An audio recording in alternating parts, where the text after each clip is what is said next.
மதுரை மாவட்டம் சோழவந்தானில் முதல் போக நெல் சாகுபடி பணிகள் முழுவீச்சில் நடைபெற்று வரும் நிலையில் தற்போது அதிகப்படியான களைச்செடிகள் வளர்ந்திருப்பதால் விவசாயிகள் வேதனையடைந்திருக்கிறார்கள்.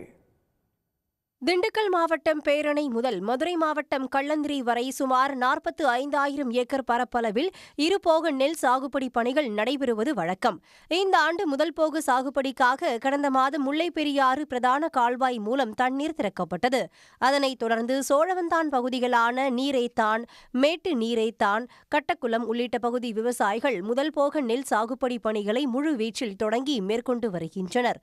இந்த நிலையில் எப்போதும் இல்லாத அளவிற்கு இந்த ஆண்டு வயல்களில் களைச்செடிகளின் வளர்ச்சி அதிகமாக இருப்பதால் விவசாயிகள் வேதனையடைந்துள்ளனர்.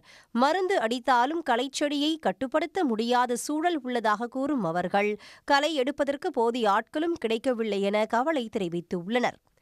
மாவட்டங்காட்டு இந்த வட்டம் களைப்புல் அதிகமாக இருக்குது. அது தண்ணியெல்லாம் கரெக்டாக தான் வந்துருக்காங்க. தண்ணியெல்லாம் கரெக்டாக பாயுறாங்க. என்னதான் களைக்குழி போட்டாலும் மருந்து அடித்தாலும் களை கட்டுப்படி ஆகலை. விவசாய கூலி ஆளும் கிடைக்காதனால களை எடுக்க மாட்டாமல் பூரா விவசாயிகளும் திண்டாடிக்கிட்டு இருக்காங்க. இங்கே வாடிப்பட்டு பெரிய இது வரைக்கும் வருதுங்க தண்ணி ஒரு போத்துக்கு. இப்போ பூரா வட்டம் களைக்கூலி வாங்கி போட்டால் கவிசல் போட்டு நல்லா தெரிஞ்சு. இந்த வட்டம் நம்ம களை அதிகமாக இருக்குது, ஆளும் கிடைக்க மாட்டுது. பெரிய சிரமத்தில் இருக்குங்க. வரப்பு வைக்கலாம் அள்ளி போட்டுக்கிட்டு தான் இருக்கேன். ஆளு 10 ஆள் வந்தாலும் வரப்பு வைக்கலாம் கொள்ளாதாங்க களை. மீனவர்களுக்கு அரசு மானிய விலையில் டீசல், பெட்ரோல் வழங்குவது போல தற்போது விவசாய பணிகள் அனைத்தும் இயந்திரங்கள் மூலம் நடைபெறுவதால் விவசாயிகளுக்கும் அதேபோல் மானியங்களை வழங்க அரசு பரிசீலிக்க வேண்டும் எனவும் விவசாயிகள் வலியுறுத்தியுள்ளனர்.